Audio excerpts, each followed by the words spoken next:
Illuminati pada awalnya hanyalah ordo yang menentang penindasan yang dilakukan oleh otoritas pemerintahan dan agama di akhir abad ke-18.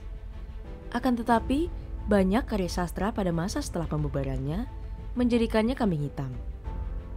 Ordo ini dicap sebagai kumpulan konspirator untuk peristiwa historis seperti Revolusi Perancis, antisemitisme, bahkan komunisme yang tidak ada sangkut pautnya. Johann Adam Weishaupt lah yang mendirikan Illuminati. Dia lahir di Ingolstadt, Jerman pada 6 Februari 1748 dari keluarga keturunan Yahudi yang pindah agama ke Kristen. Kota kelahirannya penuh dengan orang-orang Katolik konservatif. Sejak kecil diketahui, Weishaupt adalah anak yang cerdas, kritis, suka belajar, dan membaca buku di perpustakaan. Sikap kritisnya selalu muncul pada pembelajaran agama, terutama setelah membaca buku-buku filsuf pencerahan Perancis dari perpustakaan pamannya. Penting diketahui, pada abad ke-18 akhir, Eropa mulai gencar-gencarnya pada ide-ide logis dalam sebuah gagasan. Dia kecewa dengan guru-guru Yesuitnya di sekolah, sehingga beralih kepada ide-ide zaman pencerahan Eropa. Dia kemudian menjadi pemikir dan profesor hukum di University of Ingolstadt.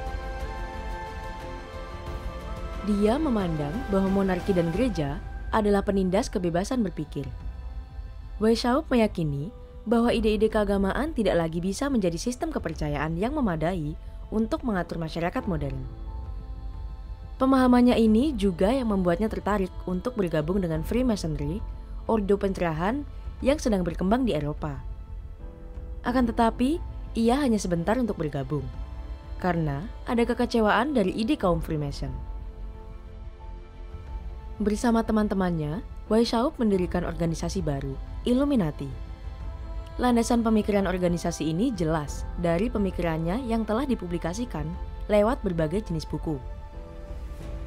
Illuminati sesuai namanya, Illumination, menawarkan pencerahan dari semua prasangka agamis, memupuk nilai-nilai sosial, dan menjiwainya dengan prospek kebahagiaan yang besar, layak, dan cepat. Demi mencapai tujuan itu, perlu ada keadaan kebebasan dan kesetaraan moral, bebas dari rintangan yang terus-menerus dilontarkan oleh subordinasi, pangkat, dan kekayaan. Maka, berdirilah Illuminati pada pertemuan pertamanya pada 1 Mei 1776. Di ruang pertemuannya banyak cahaya obor sebagai simbol kecerahan. Pertemuan itu membahas peraturan untuk keanggotaan organisasi. Ide Weishaupt memang kontroversial. Lingkungannya adalah agama konservatif. Hal ini membuatnya dan anggota Illuminati harus melakukan pertemuan yang rumit dan merahasiakannya. Bahkan, para anggota ini harus menggunakan nama samaran. Misalnya Weishaupt dengan nama Brother Spartacus. Dan Illuminati harus menggunakan burung hantu sebagai simbol dan sandi. Burung hantu itu adalah simbol dari Minerva, dewi ilmu Romawi. Weishaupt pun mulai mengajak banyak pengikut, terutama pria kaya dan berpengaruh di kota-kota Jerman. Terlepas dari prinsipnya, mereka tidak menerima wanita, Yahudi, pagan, atau biarawan. Undangan itu membuat diplomat Jerman seperti Adolf Franz Friedrich atau Baron von Nick terlibat dan ikut menyebarkan. Baron von Nick punya peran penting di Illuminati. Nama samarannya adalah Philo dengan posisi yang berada dari total 13 derajat posisi Illuminati. Von Nick bahkan menyebarkan Illuminati sampai loji-loji Masonik yang membuat ordo ini menambah banyak pengikut dari mantan anggota Freemasonry.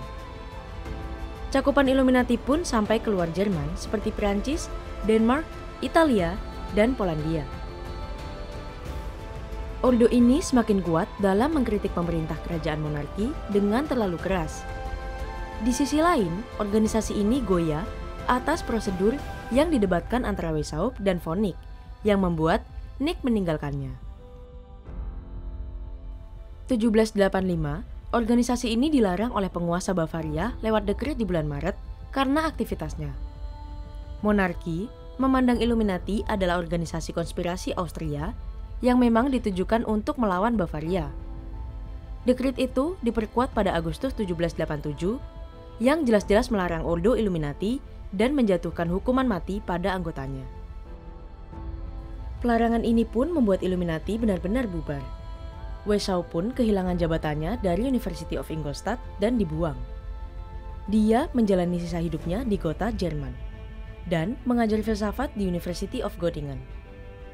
Dia pun akhirnya meninggal pada 1830 di usia 82 tahun.